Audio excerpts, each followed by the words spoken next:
Pues vamos a comenzar agradeciendo primero a la intérprete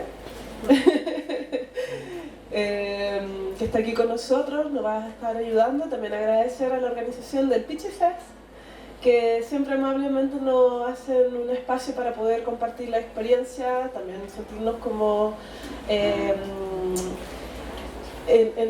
con voz y participación en tanto las necesidades de cada persona. Para mí, que circulo mucho en ferias de fanzines, me hace especial afecto el trabajo que hace la organizadora dentro de un contexto que es bastante necesario, que es como la revisión feminista dentro de los fanzines. Y es de agradecer, lo considero bastante. También a ustedes, que hace mucho frío de estar aquí y haberse tomado el tiempo. Vamos a comenzar presentando un poquito de lo que trata esto, o de cuál era el nombre de la invitación. El nombre de la invitación de esta charla trata sobre una revisión feminista decolonialista de la gráfica y los fanzines. ¿Qué quiere decir esto? Una revisión gráfica a partir de la experiencia, a partir de lecturas desde base y otras lecturas también más teóricas de feminismos decolonialistas o feminismo, lo que yo llamo antirracista, trata en este sentido de explicarse en cómo se grafican las imágenes de representaciones racializadas o mujeres racializadas, quién lo está haciendo, cuáles son los fines y en qué contextos. Fanzines, ¿en qué momento son los fanzines de mujeres racializadas?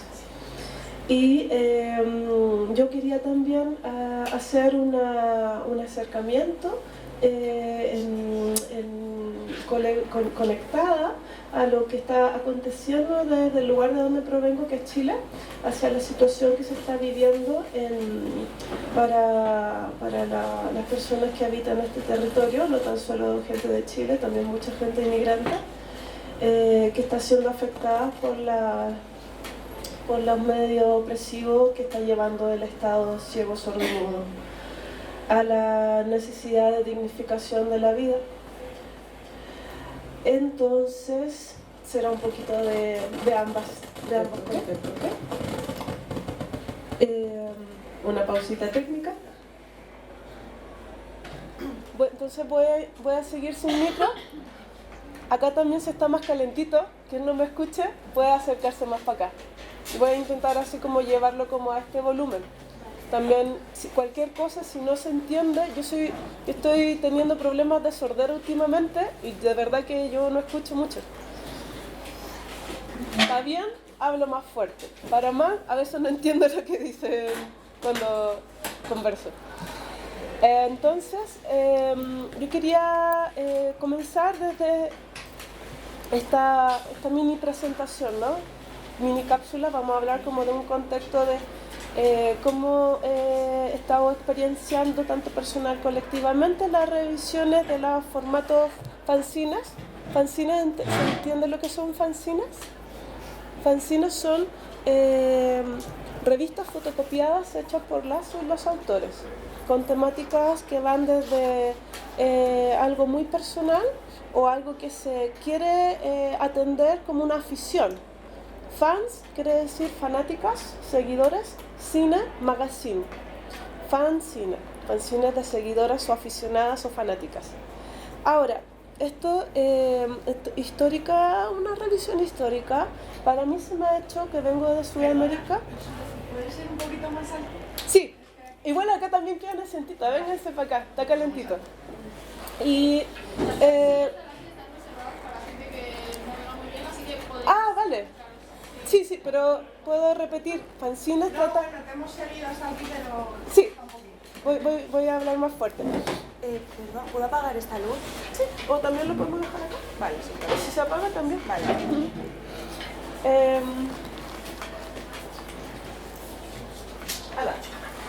Entonces,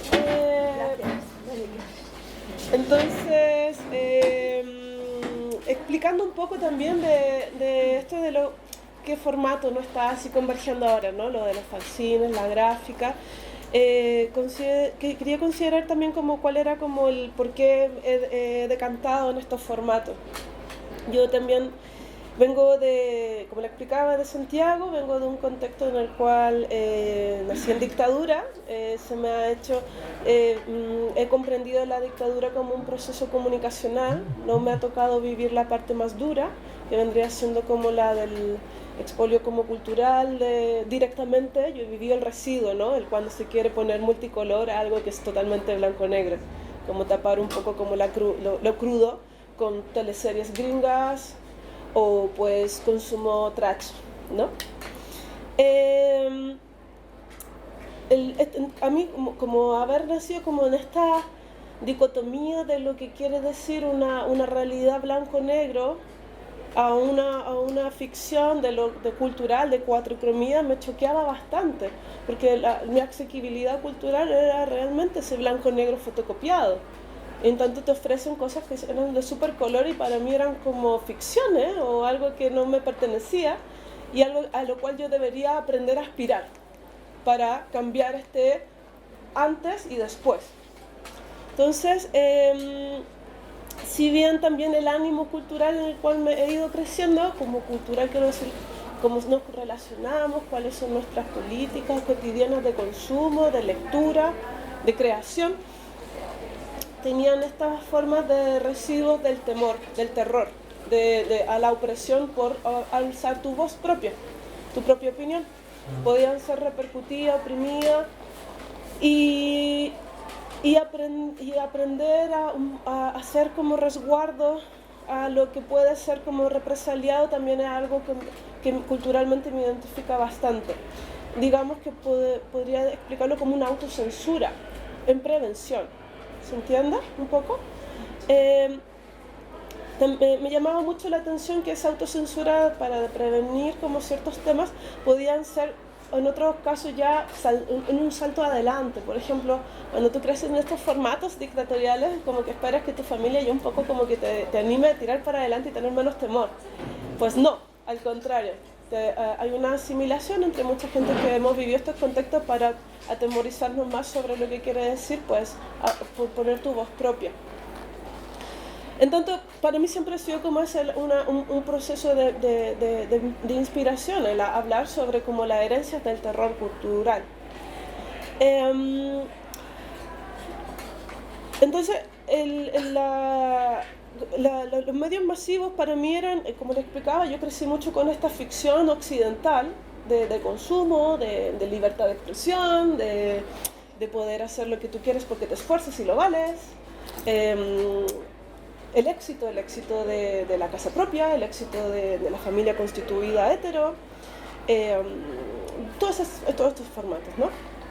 Y pues cuando te comienzas a dar cuenta de que realmente es una ficción pesadillesca, cuando no logras, y sobre todo cuando te das cuenta que no, que solo es para gente blanca, que solo es para gente que tiene una asequibilidad, o gente que puede alzar su posibilidad de protesta y violencia porque no va a tener repercusiones si es que tiene un buen abogado, o la posibilidad de exiliarse rápidamente en el extranjero. Pues claro, te das cuenta cómo pesa ese occidente que no llega, o ese occidente que era como una aspiración al cual tú tenías que cubrir como una persona del futuro. Yo crecí como con esa visión del futuro y me vestían de flúor, de niña de los 90. Y para mí nunca calzaba, era como pelea siempre. ¿Por qué yo ese color? Si ese color no es lo mío, ¿no? Entonces, sí ya quería, en estos procesos también de entender de cuáles son como las herencias que te tocan, pues también me tocó vivir como ese capitalismo bastante duro, desde esta forma de concientizarte de cuáles son tu origen y contextualizar las políticas que se viven en ese momento. También comprendía como esta forma de autogestión de la cotidianidad era bastante importante, necesaria y de compartir y de reforzar con tu propio desafío generacional.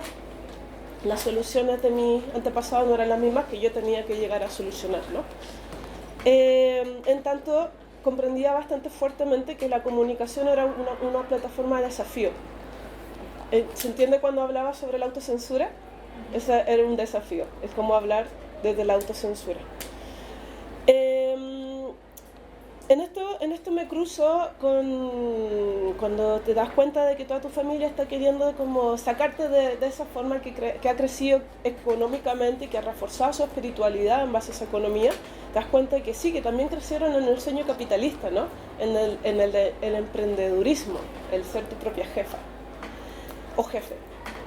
Yo vi bastante secuela en esto de deteriorización, de autoconsumo y desilusión. Desde lo vital, realmente. Me tomé bastante en serio de esto cuando mi familia, que no me mantuvo, yo soy solamente 3, en mi familia, padre, madre, yo, tomé bastante fuerte eso de que te hacen crecer como con... como salir de lo que a ellos les ha costado, ¿no? Yo crecí como con una familia costurera que no me motivaba mucho a aprender este tipo de oficio, porque me veían que yo estaba dibujando mucho y era para allá lo que tenía que hacer. Entonces yo retomé lo de la costura, pero dibujando a partir de cuál es el perfil activo de las costureras políticamente y que es lo que se entiende como trabajo domiciliado. Yo empecé a hacer, en ese proceso estaba estudiando ilustración, me metí a hacer textiles de reciclaje y pues me puse en la calle y conocí a muchísima gente interesante que hacía fanzines. Hacía fanzines y los vendía en la calle, en los parques, siempre así como corriendo en tanto llegaba como la poli, pues todas esas cosas que son muy necesarias para cuidar tu integridad y tu permanencia. Y conocí a un colectivo bien interesante que se llama Quiltraza, que es de los años 90. Estos venían ficcionando mucho como los futuros pre-post gráficos, muy con una línea dadaísta, muy parodia, o sea, el absurdo era un derecho en ese colectivo. Yo me sentí en mi océano, así, yo fluí allí y me sentí bastante acogida, también porque tenía mucha necesidad gráfica, de expresión gráfica, desde como una revisión como de género y de clase. Quiltraza era un complemento que a mí me despertaba el ojo porque me hablaba quiltraza, es una palabra mezclada de quiltro y raza. Quiltro quiere decir perro sin raza. Entonces esto a mí me despertaba mucho y eran personas que habían viajado ya a distintos lugares y se habían dado cuenta del potencial de lo mestizo, de asumirse mestizo y asumirse como en este proceso de decolonizarse interiormente. Esta influencia me llegó bastante fuerte, tanto porque yo estaba dándome cuenta que mis figuras a las cuales yo estaba representando eran algo que no era yo, era yo, un yo idealizado, estilizado, ¿se entiende? Y que pues por más que lo podía hacer y que por más que yo representaba escenas que me interesaban, que me sentía identificada, hablaba mucho sobre lo que explicaba la cultura del terror, la cultura del horror, la cultura del placer, el cual era mi desafío, la cultura de una comunicación emocional más fina. En su formato visual, mi figura humana no era yo. Empecé a darme cuenta de que, claro, que para una vuelta, cuando yo presentaba mis fanzines me decían, oye, tu hermano dibuja muy lindo, y yo, lo dibujo yo. Y como que empecé a dar cuenta que aquí no se está entendiendo que ¿quién dibuja esto? Soy yo. Empecé a hacerme como una revisión, incluso que me anclé mucho a la costura. Dejé de dibujar un periodo, pero no por este tipo de situaciones, sino que realmente yo necesitaba otro proceso personal, un proceso mucho más profundo de entender cuál era la parte de que yo estaba colonizada dentro de mí, cuáles eran esas narrativas que yo estaba sacando y por qué las estaba sacando. Otro proceso de autocensura. Otro proceso que también me sentía como bastante grata de darme una pausa, de la no productividad, no el generar imagen porque hay que estar actualizado, porque hay que hacer un 2010 de ese momento, ¿se entiende? Como, no, pausa y vamos a hacer otro tipo de cosas. Pues me anclé bastante a la costura, me puse mucho como en esa parte como reflexiva, activa detrás de la máquina, conocí gente muy interesante. Y me necesitaba como una forma también de aire que pudiera dejarme como espacio en otro contexto de paisaje que que fuese otro distinto. Yo en el momento cuando estaba tomando bastante conciencia de esto, había una alta crisis de cesantía en ese momento en Chile que a mí me había tocado. Ya se habían vivido muchos antes. Digamos que este era como un tercero o cuarto de crisis económica muy fuerte.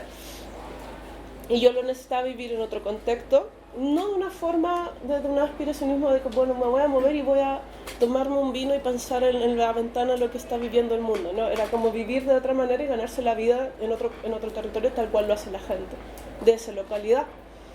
Me moví, llegué a lo de Europa, muy movida como por el sentir, buscar otra forma del lenguaje del amor y allí como que me intenté ver cómo estaba yo realmente, o sea, ahí ya me tocó ver cómo estaba yo con ese aspiracionismo de la representación gráfica y de por qué el fanzine es para mí el formato más cercano de la autogestión.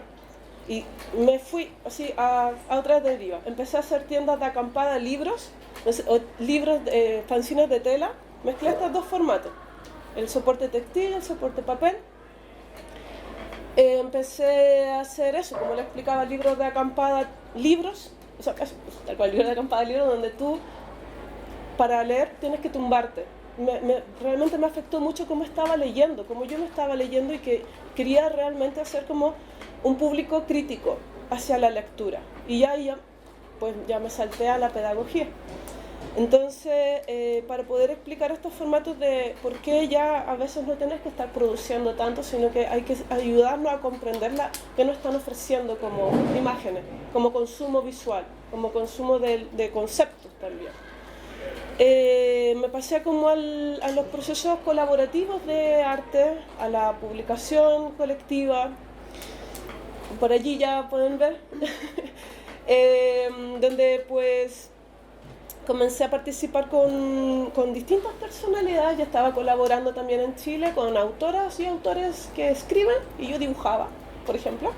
Pero ya cuando estaba por lo de Barcelona, pues ya me puse más en el tema como de procesos colaborativos, ¿no? de creación, y que lo que quiere decir esta palabra tan bonita, pero que realmente tiene mucho de lento y de denso y de lágrima y de complejidades. Hay muchas tensiones en los procesos colaborativos.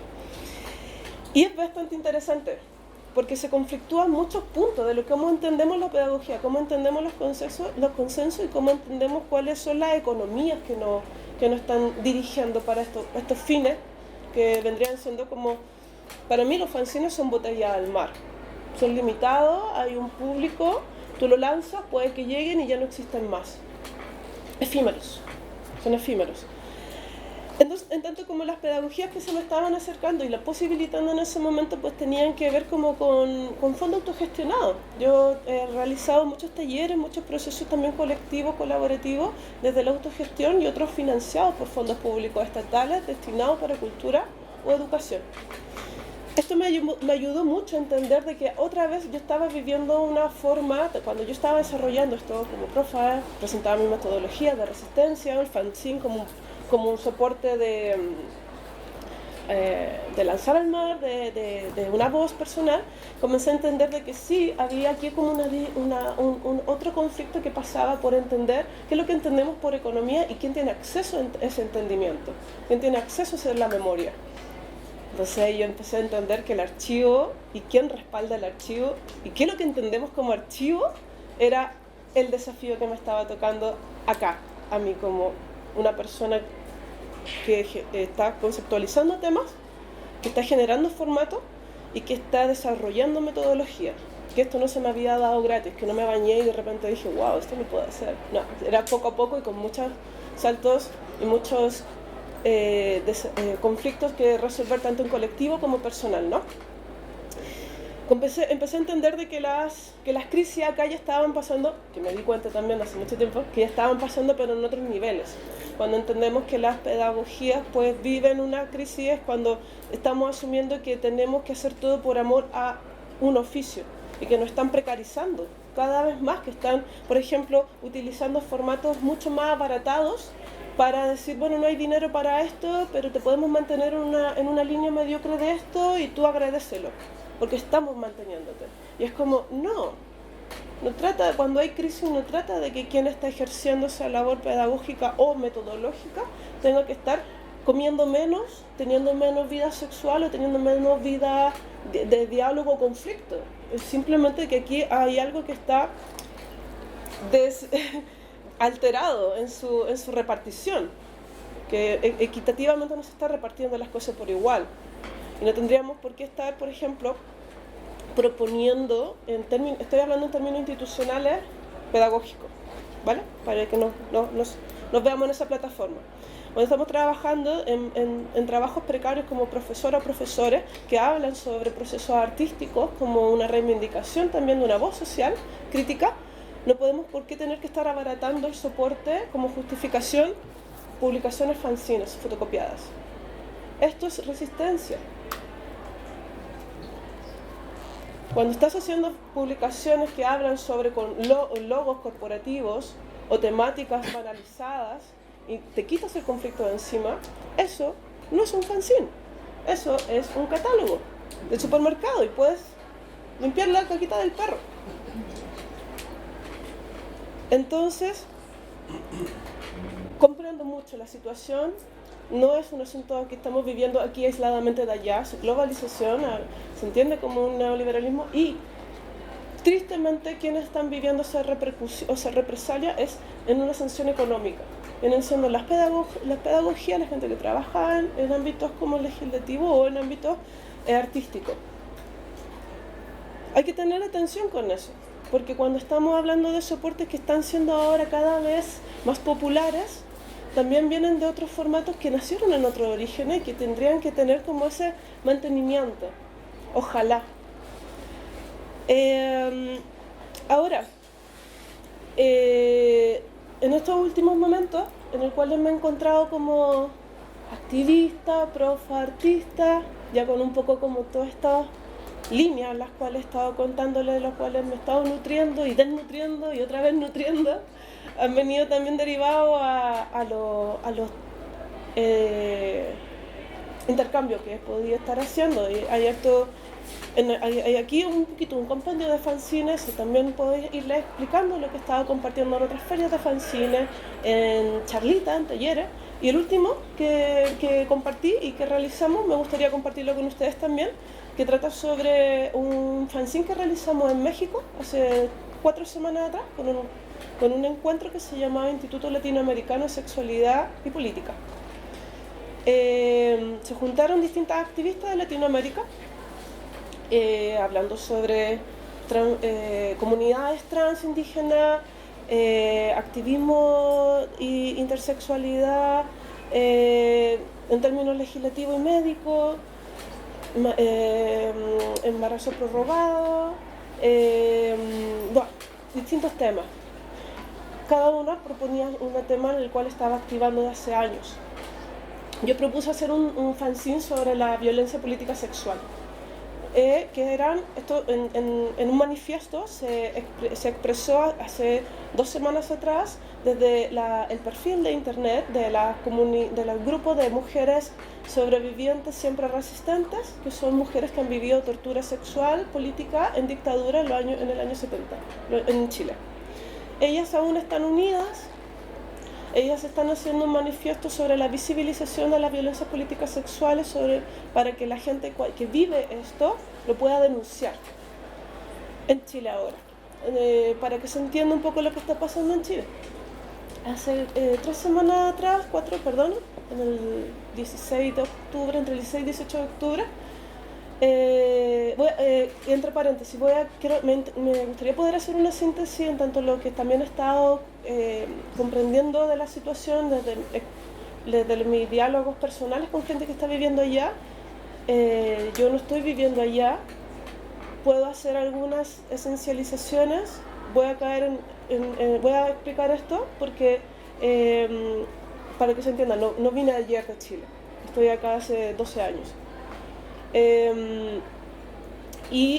Bastante importante para mí lo que se entiende también como una persona que está este tipo de tiempo afuera, ¿no? Y la importancia para mí de lo que es el sentir de la preocupación de lo que está sucediendo en este contexto territorial. pero que no tan solo es Chile, es Latinoamérica y es otras situaciones más. Bueno, hace 3 semanas atrás hubo como una respuesta de revuelta en acciones de saltarse al metro porque había subido el costo del metro y había subido el costo de muchas otras cosas. Digamos, si es un equivalente a 50 céntimos para lo que equivalía la subida del metro, equivalía a lo que ibas a ponerle al pan esa tarde, o lo que ibas a cenar esa tarde o no. Entonces la gente se superagotó, porque ya tenía muchas deudas de ir al médico, la salud es privatizada, la educación es privatizada, el agua es privatizada, hay muchas cosas que hoy en día se entienden como neocolonialismo. Hay muchas empresas europeas que están financiando este tipo de situaciones muy precarias y también mucha corrupción política.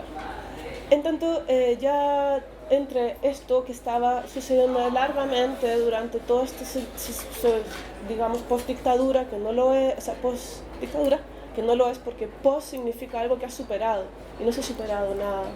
La Constitución es la misma. Los estudiantes, que ya también hace mucho tiempo atrás estaban haciendo como evidente el lucro de la educación y la retirada de filosofía, historia, de la agenda de estudios y muchas otras cosas más, ya dijeron pues hasta acá. Empezaron a hacer como estas acciones de saltarse al metro con todas las controversias y criminalizaciones que acarrea ser joven, y pues promovieron mucho ese salir a la calle, ya no tenerle más miedo, ¿sabes? Como a la confrontación y decir, a ver, ¿tú qué me estás queriendo decir? Si yo lo que estoy pidiendo es una dignificación. Y se hizo muy masivo, y se hizo cada vez masivo, y cada vez más masivo, porque todos entendían lo que quiere decir el costo de la vida en un país neoliberal maduro. O sea, esto es el extremo. Yo muchas veces cuando explico de dónde vengo, pues yo no soy muy cercana a los patriotismos de bandera, pero cuando te preguntan de dónde eres y todo este tema, pues yo digo que un poco que vengo del futuro del neoliberalismo maduro. Esto es muy cierto. El costo de morir, el costo de nacer equivale a cuánto tienes en el bolsillo. Y eso es bastante penoso. Entonces, la gente pues estaba bastante ya agotada y pues se pegan a este tipo de situaciones que salen a la calle y hacen explicación en términos desde como los medios digitales son bastante nutridos de las peticiones, y hacen este tipo de manifestaciones, de que digamos desde como las marchas, protestas con sonido, cacerola, pancarta, huelgas, todo lo que puede ser comprendido como una protesta social, para ya no volver a esa normalidad de que sumisa, de no pasa nada, sí pasa, y hasta acá. Y la respuesta del Estado ha sido una respuesta de violencia policial extrema, desmedida y realmente ilegal. O sea, es bastante, ya eso es ilegal. Entonces ha vuelto este fantasma de lo que la gente entendía como dictadura, porque había toque de queda, la gente no podía salir a las calles desde las 8 de la tarde hasta las 7 de la mañana. No es un asunto, para que se entienda, no es un asunto de guerra, no es guerra. La gente sigue consumiendo, sigue habiendo como vida de día, de la cotidianidad, sigue habiendo como todo este tipo de procesos, solamente que ahora con supermercados y bancos destruidos y protesta todas las tardes. No es protesta, se habla de protesta. Y se ha criminalizado bastante desde como la respuesta de alguien con metralleta a alguien que tiene una cuchara y una olla. Entonces ha habido mucha respuesta en términos internos. Lo penoso también es de que no ha habido una respuesta en términos externos. No se ha sabido, no se ha escuchado, no se ha atendido, no se ha respondido, así como una presión social para que los agentes administrativos estatales pues se pronuncien por algo, ¿no? Se entiende como un conflicto interno. A todo esto, hay 150 personas heridas, muchísimas violadas en comisarías, mucha gente sin ojos por balines de goma. Noticias buenas son de que hay desertores militares que han dejado las armas, han sido arrestados y ayer estuvo liberado el primero. Esperemos que sean más. Y ha habido como toda una forma de unificación, desde también el goce, o sea, el baile, el make-up, el archivo ha sido una resistencia otra vez. Y está bastante unida la gente, en este sentido como de nadie nos va a cuidar más que nosotros los oprimidos. O sea, buscar seguridad de qué tipo. Ahora, buscar seguridad de qué tipo también es un planteamiento de los feminismos, ¿no? Ahora, pues, ¿quién cuida, quién cuida? Pues ahora, ¿cómo vamos a atender nuestras propias contradicciones y responsabilidades dentro de la resistencia? Todas cosas que van a ir deviniendo, que nos van a ir haciendo como despertar en los formatos desde la cultura oral a la cultura gráfica. Pues eso, cuando me encontré con este manifiesto de los puntos de cómo entender, cómo reaccionar, cómo contener las violencias políticas sexuales, pues lo compartí con las compas en ese encuentro en México, y cada persona pues llevó su deriva a su experiencia y a su ficción. Y yo pues podría compartir algunas. Tengo aquí un telefonito así como para ir mirando el Instagram, pero para que lo busquen, el fanzine se llama Barricada de Deseos. Esa era nuestra respuesta a la violencia política sexual. De hacer del gozo una resistencia y un derecho y llamar a nuestro fanzine Barricada de Deseos. ¿Contra quién? Contra la violencia cis, la violencia racista, la violencia clasista, la violencia capacitista. Y planteábamos el poder explicar a cada persona que participaba lo que les comentaba, su deriva de resistencia hacia la violencia política sexual. Pues compartirles vamos a hacer dos porque eran distintos grupos. ¡Oh! Bueno, vamos a seguir.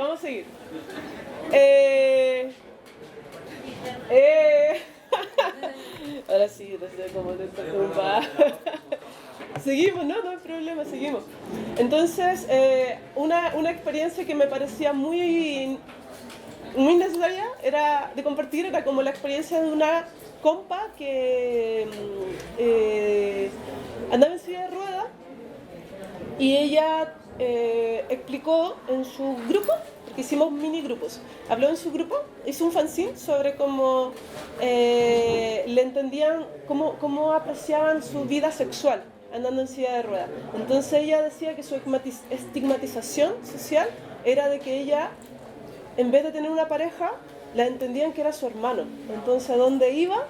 Le decían, oye, ¿tu hermano puede salir de la sala? Si iba donde el médico, a la ginecóloga.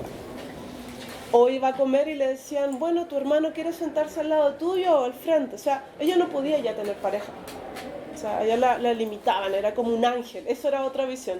Ella decía que ella la entendían como un ángel y su pareja, cuando la asumían como pareja, era un ángel. Entonces no podían tener sexo. Y ella después explicaba en otro capítulo, porque hizo capítulos, hizo cómic de esos procesos, cuando ella salía a la calle, pues le preguntaban, oye, pero ¿cómo es tu vida sexual? Y ella explicaba eso también, de cómo, le preguntaban, pero ¿cómo tienen sexo si tú tienes silla de ruedas? Y ella explicaba en su cómic, es fácil. Hablas, preguntas, te quitan las camisetas y estás en un lugar cómodo, nada más. Y como, después te quitan la ropa. Y nada más era como, vale, como que la gente se hacía unas ficciones muy complejas de este capacitismo, de andar con silla de ruedas. Luego hubo otro fanzine que hablaba sobre como la cosificación de tu cuerpo, de cómo tener que estar agradando a los otros y a los otros, ¿no? Y que la violencia psicológica de la publicidad y de los medios masivos era muy recurrente. O sea, como que tenías que estar bien como para los demás, también para alguien que era cis hetero blanco, masculino, y que todo tenía que estar rodeado de eso. Entonces como que ahí había mensajes y consignas desde, no, responde desde tu voluntad, desde tu goce, como que quiérete más. Y habían otras pues que también hablaban sobre como una resistencia a la voluntad como de asumirse racializada dentro de todo este formato como blanco, así como que entiende que las personas racializadas, pues, inmigrantes, pues tienen una vida sexual así como muy limitada o atemorizada de la propia expresión, de su forma de expresión. Yo quería mostrarles esa ficha, si me permiten un momentito, y si también se van pensando en alguna preguntita, porque ahora ya vamos a dejar un momento de ir y venir, ¿no? Voy a buscar esta imagen.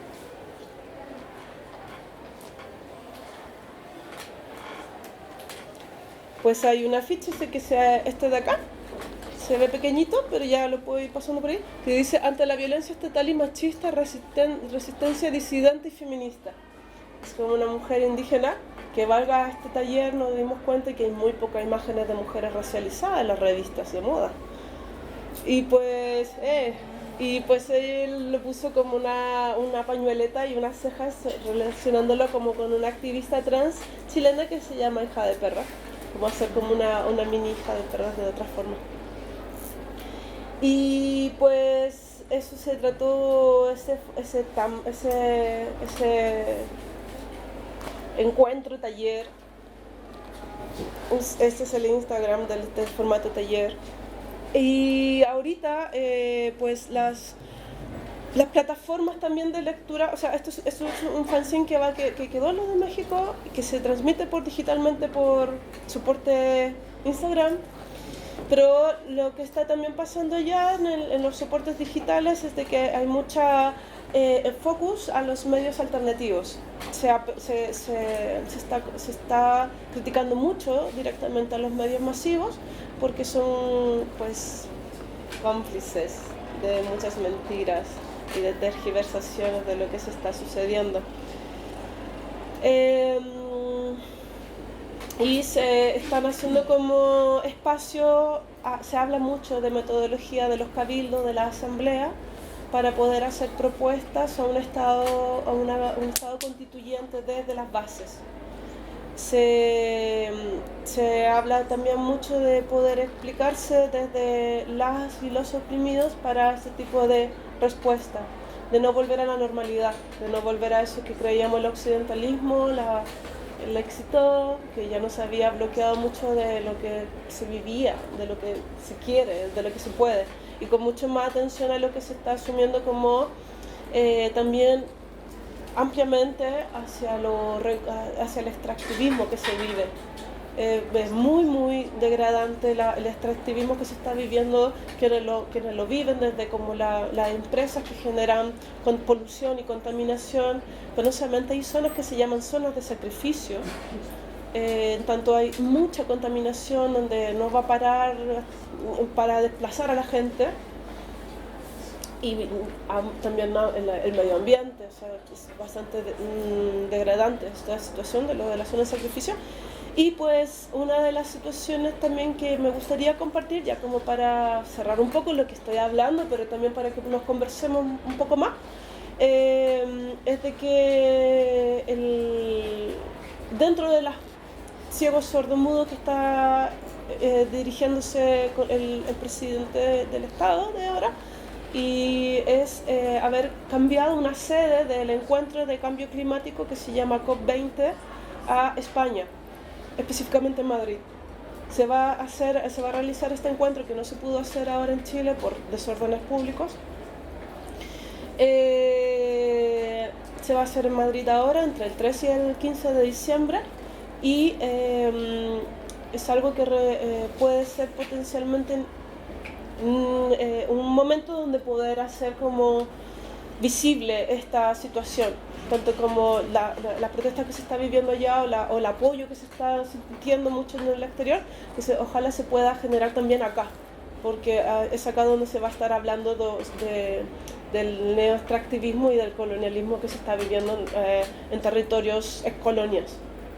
Es muy importante, creo, esto, que los podamos saber todas, que lo podamos compartir, que podamos estar haciendo presencia o presión de que se manifieste de lo que está pasando, no tan solo como en lo de Chile, que es lo que me acerca a mí, también me acerca mucho la situación que se está viviendo en Ecuador, lo que se está viviendo como en Colombia, lo que se está viviendo en Brasil. Me parece como altamente necesario de poder conocer, tanto que nos llamamos personas que estamos concientizadas como o cercanas como a las prácticas como de conciencia medioambiental, para poder entender lo que es el colonialismo contemporáneo. No es tan solo medioambiental, también creo que se entiende desde la instrumentalización de las culturas, los epistemicidios se le llama, la apropiación cultural. Creo que también es como bien importante que podamos hacernos más, pedagogizarnos más en esto, conflictuarnos también más en esto y reeducarnos en conjunto. También hacernos como una revisión personal en esto. Y este tema como lo de la COP20 que va a suceder acá, pues no tan solo se está, que yo espero que se hagan algún tipo de manifestaciones acá y algún tipo de visibilización al rechazo de este tipo de hegemonía que está decidiendo cómo se mueve, como los trazos en el mundo. También van a estar haciendo como informaciones más puntuales, más vastas de lo que está sucediendo en Chile, aquí en Madrid. Hay grupos que están como promoviendo como esa asamblearismo para que se pueda difundir los temas y pues que estén atentos a esto. O sea, y nada, y que podamos seguir haciendo publicaciones de siempre como de cada instancia que nos podamos encontrar, no necesariamente como con una visión productivista. Yo creo que el absurdo y la metodología es algo muy necesario. Nos debemos mucho humor, nos debemos mucha ternura, y creo que nadie mejor que cada persona va a saber cómo poder atender esa esencial fragilidad que tenemos para poder hacernos fuertes en conjunto.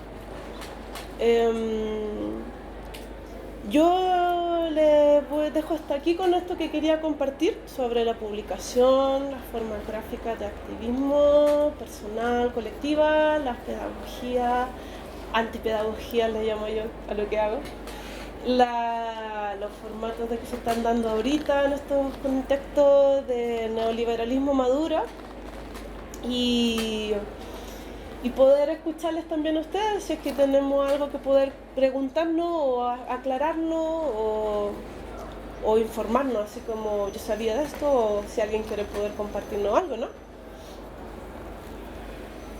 ¿Se anima?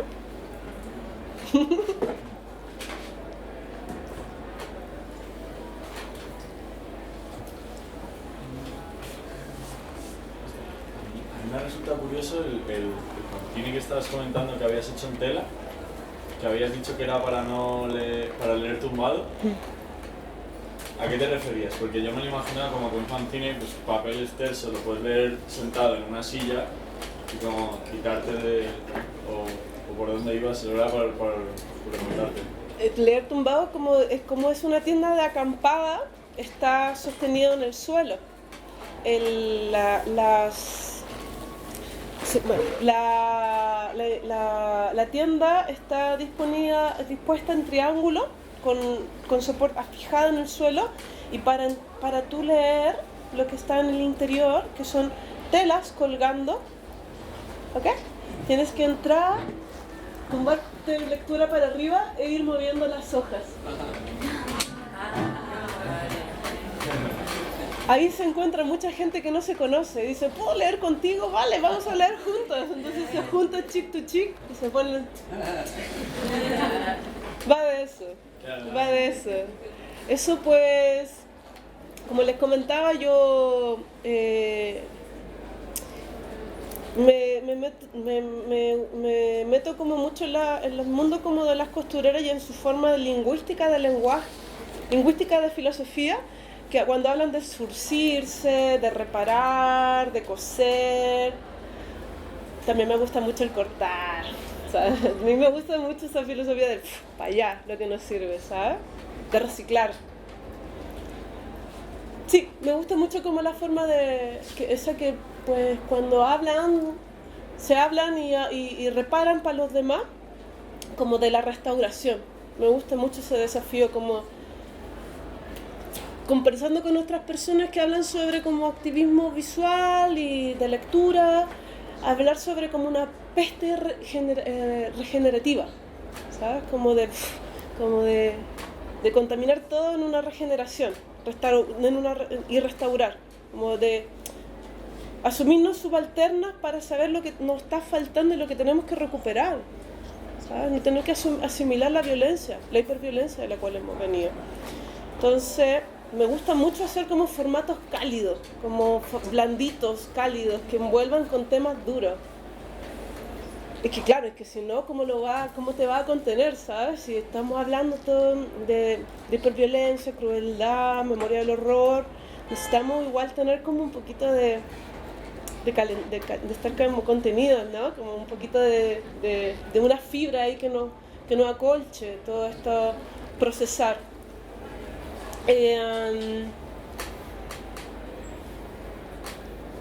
También planteo mucho como que el vestuario es un libro ambulante y que la costura es una forma de escritura, porque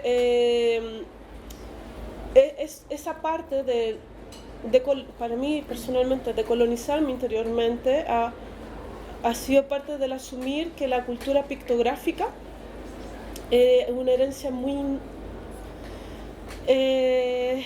contemplativa, muy de salirme de mi cuerpo humano, fuera del antropocentrismo, de comprender la iconografía indígena dentro de mis posibilidades. Tengo un corto tiempo en este mundo, ¿sí? Es como el salirme de nomás de la propia lectura de uno humano, sino que leer también con ojos de animal, sentir como las plantas, observar como las rocas, y todo eso está como muy poetizado en los pictogramas, en la escritura, que algo pues se entiende como pictogramas, como formas que incluso no son alfabéticas, pero es un alfabeto en sí, pero no son el alfabeto latín.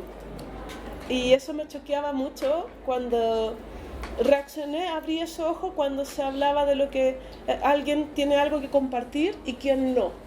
Cuando alguien es analfabeta o no. Y que puede comunicar o no. Como esa dualización de la cultural, en mi estómago decía, no me puedo aguantar esto, algo no me está haciendo sentir cómoda, ¿sabes? Cuando tienes ese rango, ¿no? De participar políticamente o no. Si eres alfabeto, ¿me entiendes? Entonces, porque en mi comprender crecí y vi a mucha gente que creció con gente muy, muy sabia, analfabeta, que podía leer estrellas, que podía leer cómo crecían las plantas y en cada momento cómo hacer su ciclo. Entonces para mí eso era como todo un lenguaje, que quizás llegaba como un tercio. Y me metí mucho como con el tema de la pictografía para poder, yo en mi desafío comunicacional, explicar que es una forma de escritura y que los formatos textiles son archivos también y que esos también son libros y que nos ha tocado a nosotros como por generación entender un libro como un soporte pedagógico, válido, histórico, pero también hegemónico. O sea, yo agradezco mucho a los libros, soy un amante de los libros, pero también a algunos le prendo fuego. Y digo, vaya mierda. Y con esto limpio la caquita del perro, por eso sí, hago mis catarsis. Sí. Y bueno, les invito a todos que también hagan la suya. O sea, ojalá cada uno de nosotros pudiéramos hacer catarsis y compartirnoslo. Y por qué no agradecer también como esos formatos que te han hecho crecer, que a veces te veía... igual, pues lo mío era como, todo el rato crecí como con temas relacionados como cultura popular culinaria o, ¿sabes? Como distinta. Pues también hay que retomarlo y formarlo como en lo que te ha tocado, ¿no? Las herramientas que te ha tocado.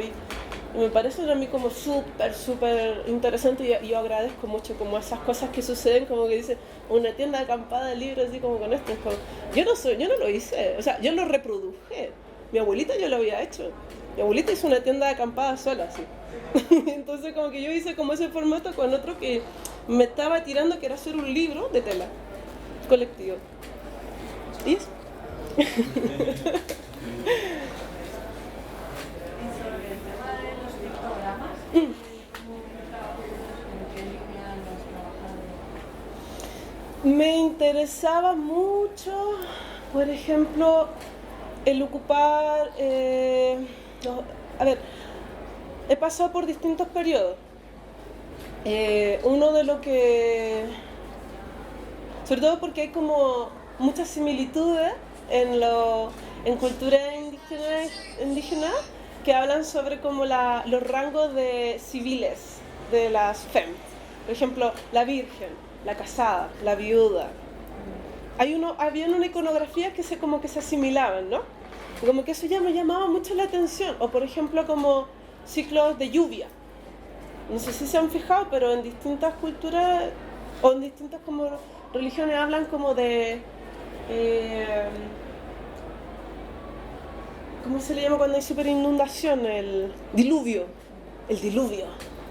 O sea, muchos hablan como del renacimiento de una sociedad después del diluvio, ¿no?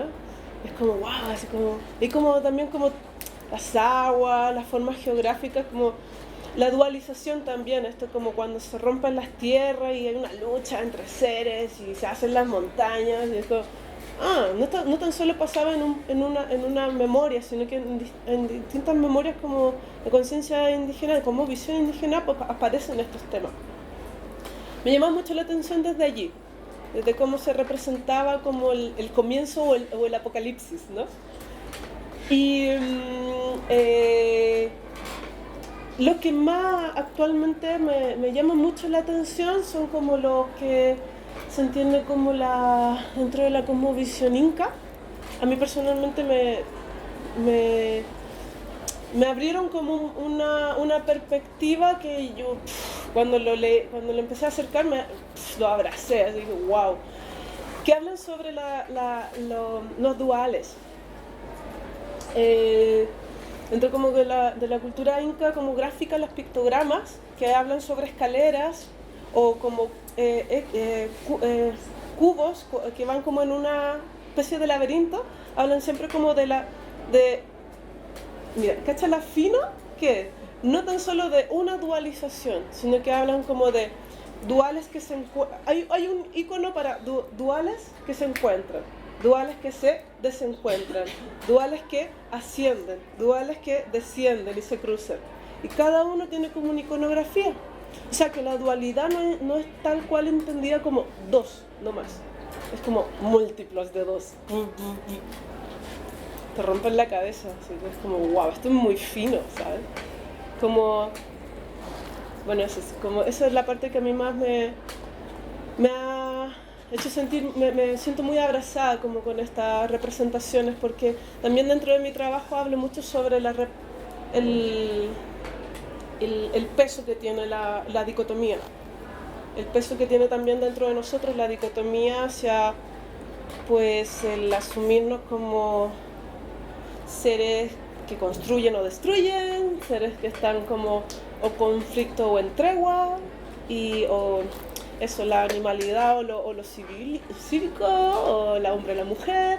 A mí esos aspectos me parecen necesarios de reflejar para que pueda haber espacio a duda, espacio a posibilidades terceras o múltiples, y que no tengamos que estar todo el tiempo como en este juego occidental que es el tribunal interno o el tribunal exterior. Que pueden haber posibilidades también dentro de estas formas de ajusticiamiento. ¿Querías decirme algo? No, sí, que en realidad es eso, o sea, que no solamente todo lo amerindio conlleva esta cosa de dual, sino también todo China, Japón, como que en realidad es Occidente y Europa, digamos, que con esa dualidad tan dicotómica en realidad. Porque todas las expresiones amerindias, como bien dijiste, como que siempre es como si bien hay una dualidad, el dualismo, pero conlleva como un equilibrio interno y como una necesidad intrínseca también en ciertas partes. Pero que también está en China, en Japón, digo que en realidad el eje es acá, o sea, como esta parte. Sí, me parece, bueno, yo siento también que aprendo mucho acá dentro como de estas formas de entender estas contradicciones que no naturalizo. Lucho todos los días por no naturalizarlo realmente.